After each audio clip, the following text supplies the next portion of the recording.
We got this from Newsweek. Donald Trump's Secret Service agents set to testify against him report.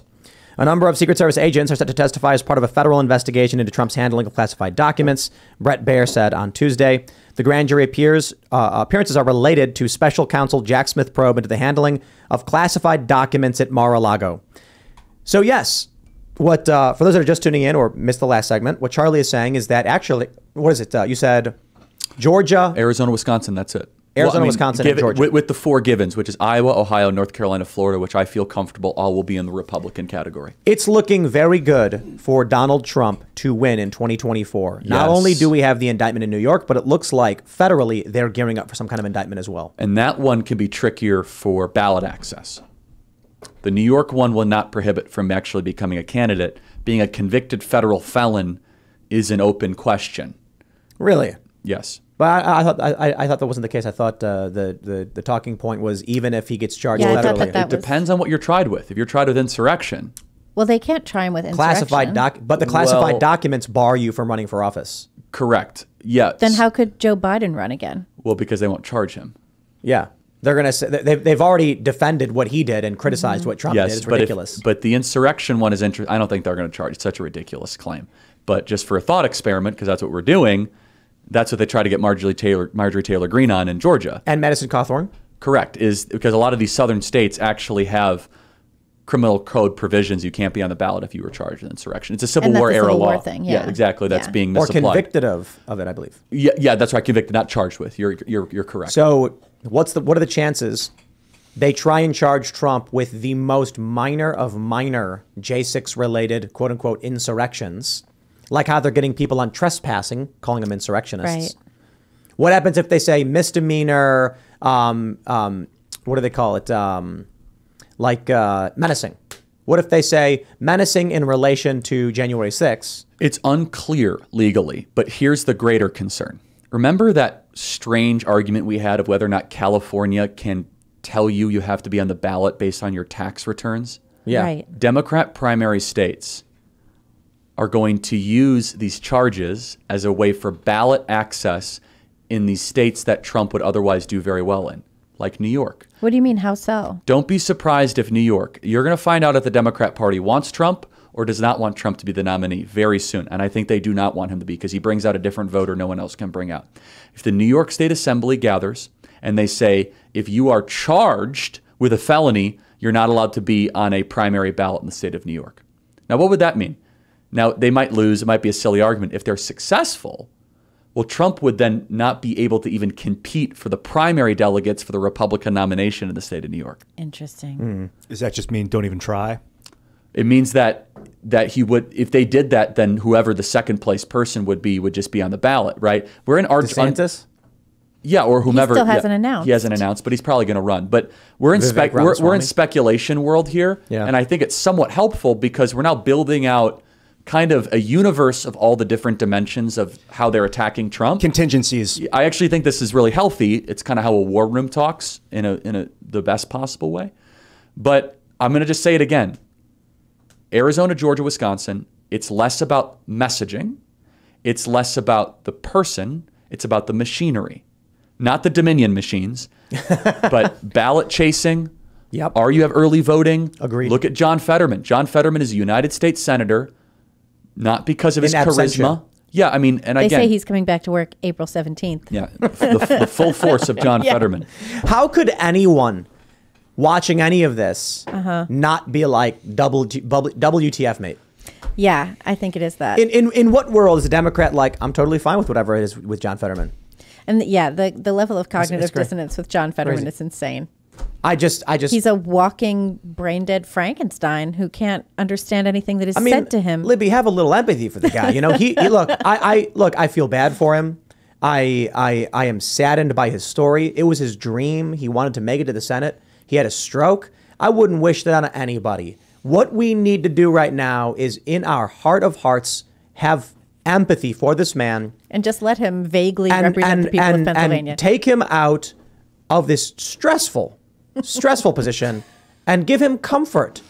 I believe that Republicans in this country should pledge right now $1 million towards the retirement of John Fetterman to relax peacefully and carry out his medical treatment at home, and then have somebody else be the senator. Granted, I know the reality there is that it's his wife, and so we don't really want that either. Giselle. She seems to really want to be the senator. She seemed to want that after he had that stroke and everything. My point is simply, like, in all seriousness, I do feel bad for the guy because he really wanted to be a senator, and then he had a stroke. And it's got to be like, that's the worst thing in the world, man. I mean, that's a bummer. But I don't. It's insane that they would put him in office. Yeah, it is. Who voted for him? Well, what was really insane too was when it turned out that he couldn't understand anything that was said to him, and that everything needed to be on a computer screen translated so that he could read it. And when we mentioned, all of us mentioned, that this was perhaps going to make being in Senate remarkably difficult, everyone accused us of ableism and saying that his disability, was some issue. Ableism works if it's like someone was born paraplegic or something. And we want a wheelchair ramp to help them. Right. Not when like a senator who has to debate and make decisions is having his brain is a problem. Like, this isn't Stephen Hawking over here. You know what I mean? Yep. But there are people who are like, I would prefer that. And so that's why I call it cynical or whatever. I do not see a mending of the bifurcated culture in this country. I think it's got to start somewhere at the top. And last night I was thinking, like, if Trump and Biden could get together and just be like, you know what, we're Americans first, high five a little bit. That's all. It doesn't seem like much for them, but like the world will be like, oh, America is the greatest. I think that would never happen. Well, you can think that. But I do think that you're right that the culture is remarkably divided. We don't watch the same TV shows. Mm-hmm. There's no common culture that we have. Our religions, our collective religions are in decline. There's nothing that unites us. I mean, when I was a kid, we'd all watch the same TV shows on Thursday night. I could even probably give you the lineup. You know what I mean? It was like the Cosby Show and that's why I don't think it comes from the top. It comes on the radio. It comes from the bottom. I do not believe what's causing the divide in this country is leadership. I believe it is algorithms on social media that manipulated young people, creating. So as I've explained numerous times, 10-year-olds get on Facebook in 2008 or whatever and are immediately shuffled into two different realities. They are now growing up. There was never a point where someone just like decided, you know what, I am a conservative. I am a liberal. What was happening was young kids were being fed two different versions of reality by Facebook. Now they're of voting age. There is no bringing those people together because they live in different realities. They don't even understand reality in the same way. Exactly. Or the same language. They don't have the same goals for a worldview or anything like that. Right. So how do you, if someone's entire being, their brain, their body was built on this country is nothing but white supremacy, and someone else is built on America is a great freedom fighting nation, civil rights, etc. You are not going to reverse 18 years of mental development. Yeah, not overnight, but not even in a few years. You could, well, and maybe 10 years. Especially with the decline in critical thinking in education too. Mm-hmm. That's an issue as well. Like, I'm thinking the long game. If there's a lot of people that will mindlessly follow Donald Trump and Joe Biden and do what they say, which for better or worse, that's how people are built sometimes. And if they see them being kind to each other and promoting like forgiveness, they'll just mindlessly do it. And that's like the beginning. And then their kids will actually realize why it's valuable. And in 20 years, Donald Trump Jr. will be president or something like that. Like, it doesn't have to be all Donald Trump Sr. today, right now, or nothing. Like, we're kind of creating the environment.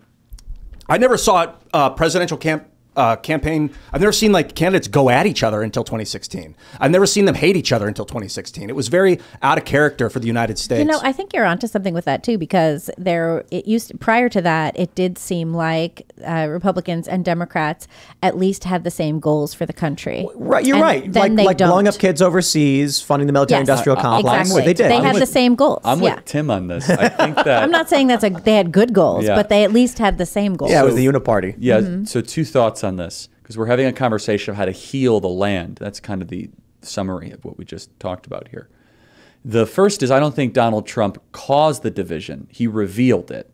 He revealed 50 years of neoliberalism, of a fake currency and endless global wars and invading the world and inviting the world and re-domiciling American industry overseas. He just exposed it, and he did it in a very blunt, sometimes clumsy, but awfully direct way, who gave the American population a prognosis that was honest. Like, you guys got tumors everywhere and I'm going to remove them.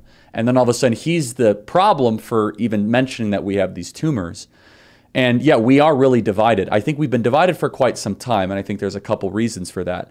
There's an interesting theory that we can explore, which is, can a large republic sustain itself? Meaning, is this just inevitable when you have 330 million people and almost 4,000 miles of landmass, 3,000 miles of landmass? Is it just unsustainable? The founders were concerned about this. I always hate that question because I love this country and I love all of our.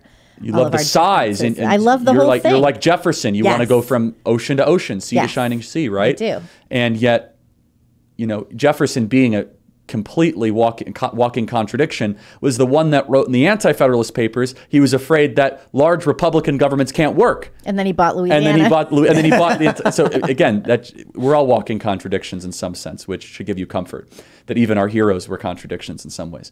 But how do we heal a land? This is really the question of the statesman. It's a question of someone that is able to identify the problem cogently and then be able to come up with some form of a prudent and healthy and realistic solution. And so Abraham Lincoln called it the crisis of the house divided, right? That's similar to what we're living through now, but I actually think we're even more divided in some ways than we even were leading into the American Civil War. At least it was a Christian country back then. Now we have different metaphysics and we have all sorts of different types of views. But we have some things working in our favor, which is the great hope is that we can de-escalate the national politics and go back into hyper-local community and just say, I don't like the person in Portland, I don't like the person in Wichita, but I'm not going to try to imperialize their life.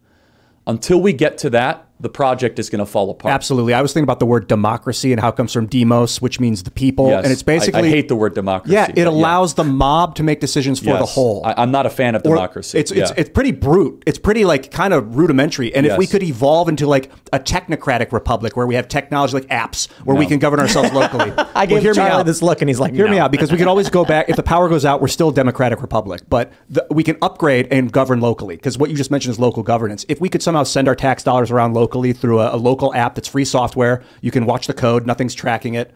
And if the power goes out, you can still send your representative to the central location to govern the whole from there, because that's the least worst of a bad government system. But I think we need to evolve our republic. What I think you're hitting is interesting in the sense that there are different forms of government that might be different for different people.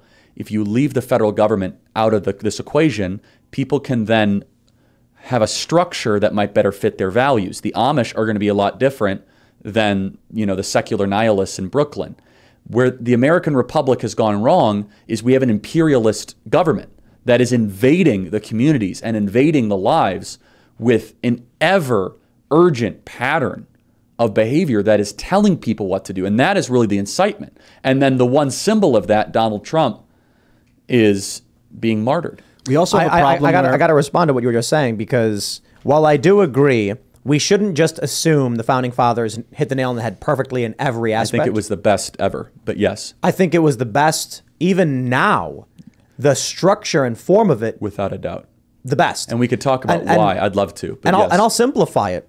You've got a council of elders, Supreme Court. You've got a group gathering, a communal gathering of Congress, and then you have the executive, the monarch. All of these different forms of government they had seen, they were like, let's do all of them and have them challenge each other and create this networked style system. It was brilliant. But what I'm saying is, as time changes and technology changes, there's probably ways to improve. However, my challenge to you, Ian, on the idea of technocracy is, or a technocratic government, whatever you want to call it, we look at how we created these algorithms on YouTube with the intent of creating more Game of Thrones. YouTube said 10-minute long content, high watch time, that's what we want.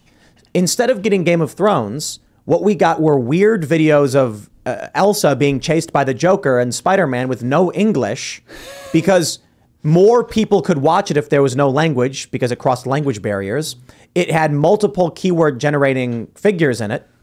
If we go the technocratic route, the only actual outcome is either a human being is in control of the system that we think is technocratic, or we create a mechanism by which the technology aids us and then it runs haywire because it's impossible to predict.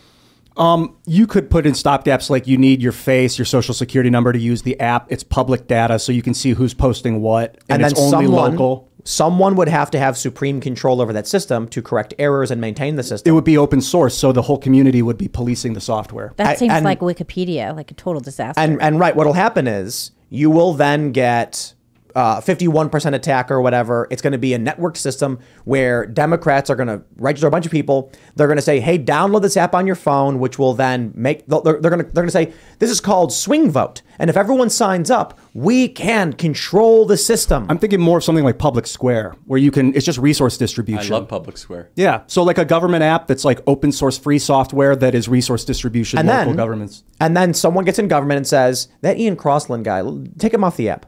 No. It would be, we would have our own local app. So like every city would have its own version, or every locality could have its own version, and they could interoperate. You have a great heart. This is never going to happen.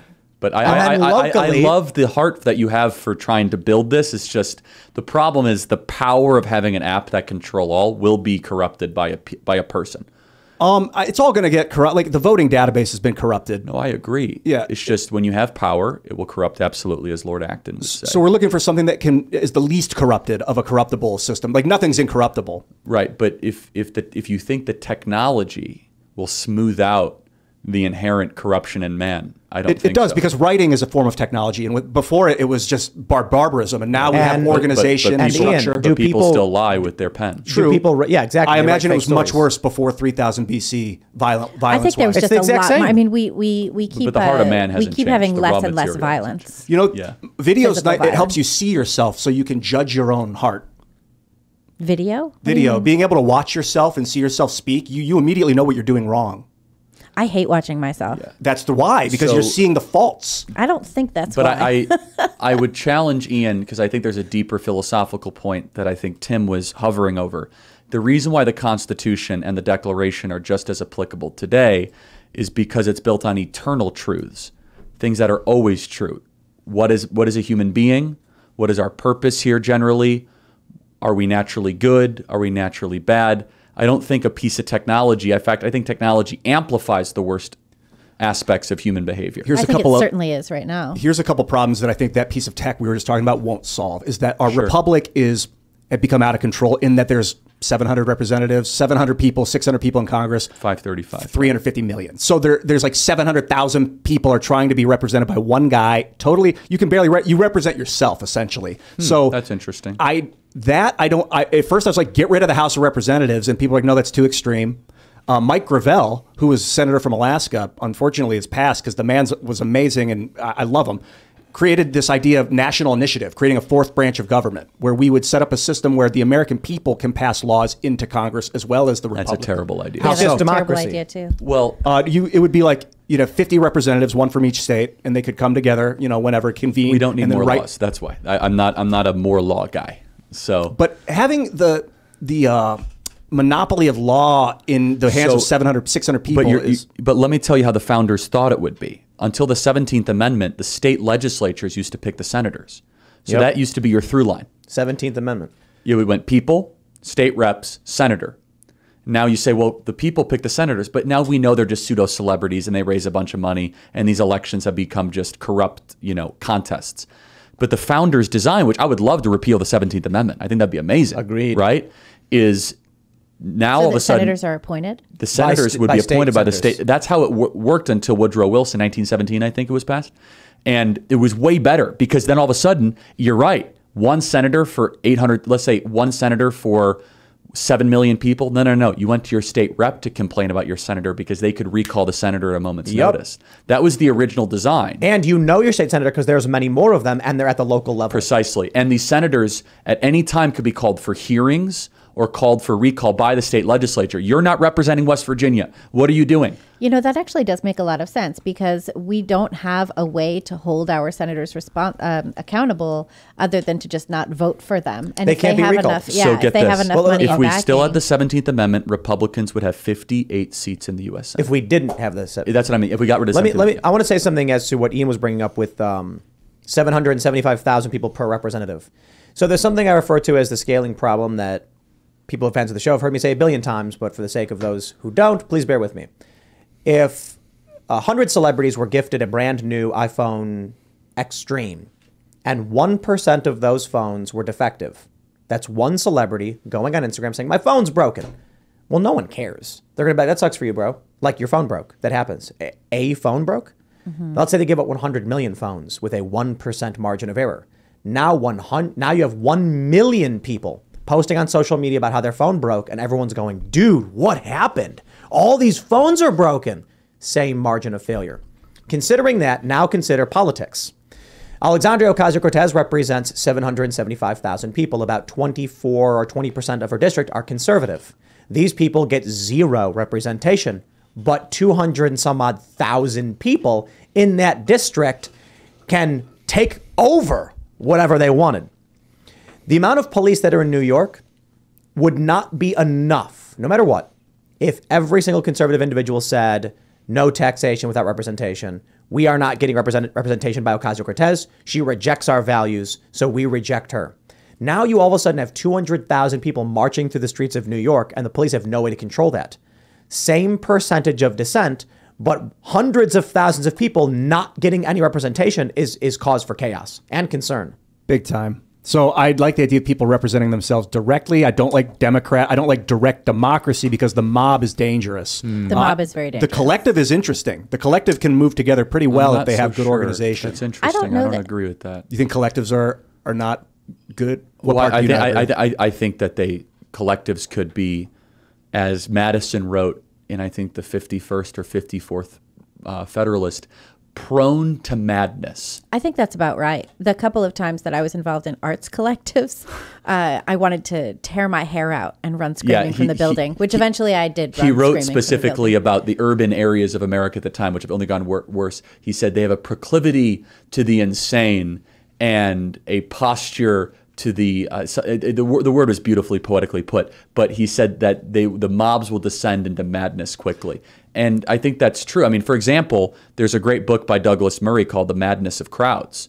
I believe that's the name of the title, right? I think so, yeah. Madness of Crowds. You could fact check me on that. Because there is the collective can make bad decisions very quickly. I agree that mobs and crowds crowds become mobs. Mobs are dangerous, but collective communication and like open source database like GitHub, that's a collective movement. I see. So you're talking more about a small d democratized system where people can input data and allow the information to win. Yeah, look at Wikipedia. Good luck. Ideally, it's just local.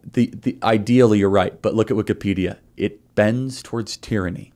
It sure does. I don't know about Wikipedia's not open source. It's like I'm pretty sure Wikipedia is open source. Anyone can become Wikipedia is open source. The promise of Wikipedia was that anyone could become an editor and the internet will edit itself.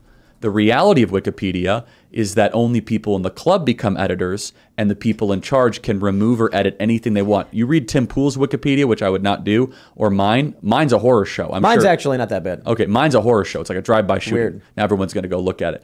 And it's terrible. Kelly J. Keynes, she's a women's rights campaigner in the UK. Hers basically says that she's a Nazi. Yes, that's right. And New Zealand politicians believed that and advocated for protesters to go out and protest her Let Women Speak event, and they nearly, they went nuts. You guys are right. Wikipedia is open source. One of the funniest things ever was when I had a journalist ask me questions, and they were they wanted to do an interview with me, and I said, please have your journalists do their homework on me before coming. And when they came, they asked a bunch of fake questions based on nonsense from Wikipedia, like, when did you invent the Zeppelin?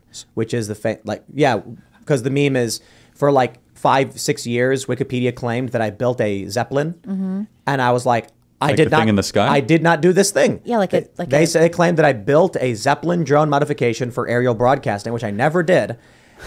And then journalists would ask me about it because it was on Wikipedia and it was made up. It was insane, and you couldn't get it removed. I once went in there and said, "Guys, I am Tim Pool. I never did this." And they said, "You are not a reliable source. You're not a reliable source for whether or not you invented a Zeppelin. You are not allowed to be a source for yourself because it's bias." So Wikipedia, of course, is completely broken in that concept. Now, to be fair, like a year ago, we did build a Zeppelin to retroactively make it true, and then they wouldn't put it back.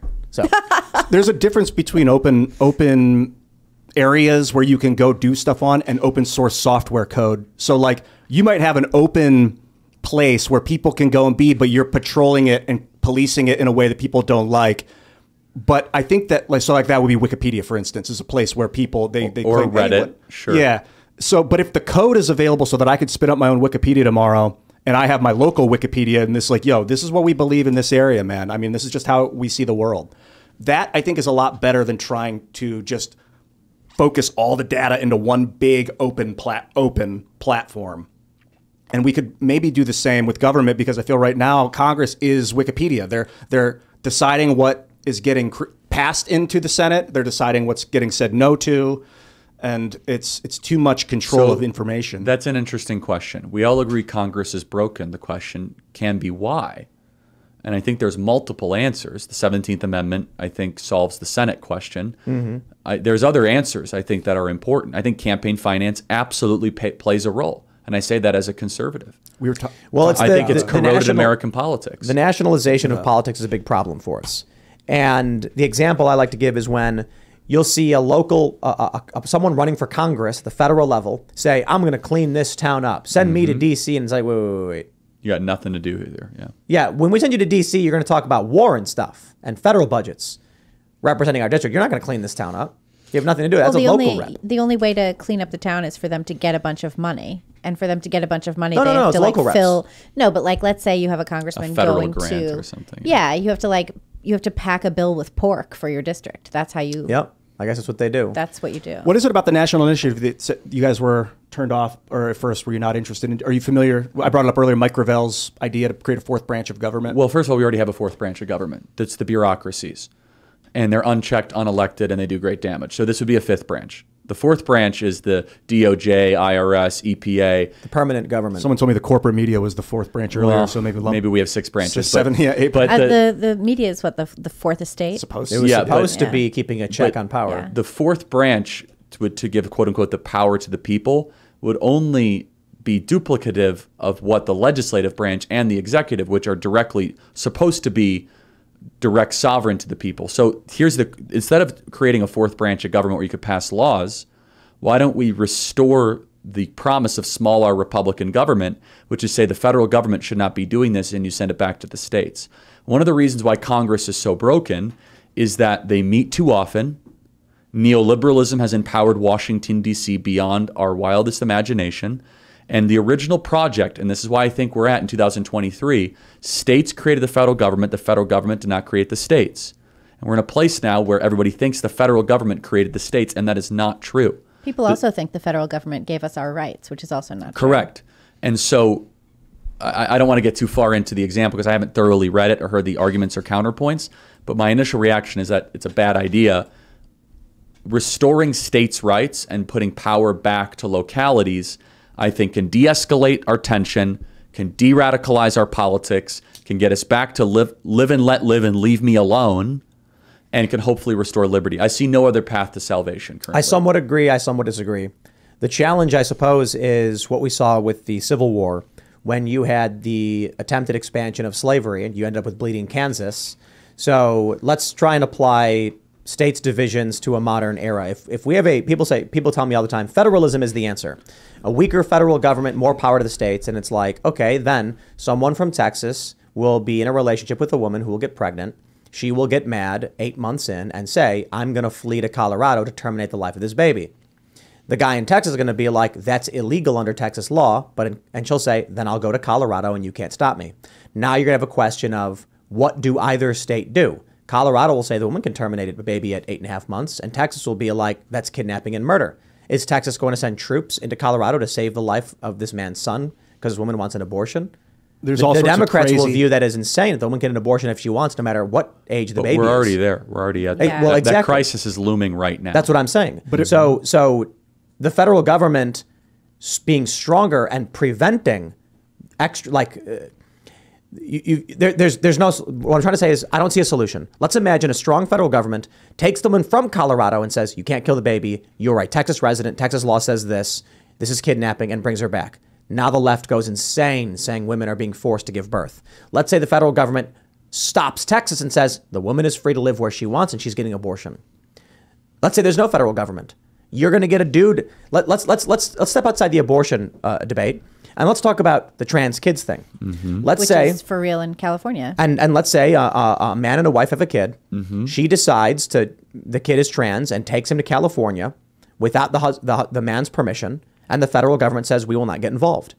The question is, at what point does some father say, I will not sit back and wait for my son to be castrated and then get a posse and bring him to California?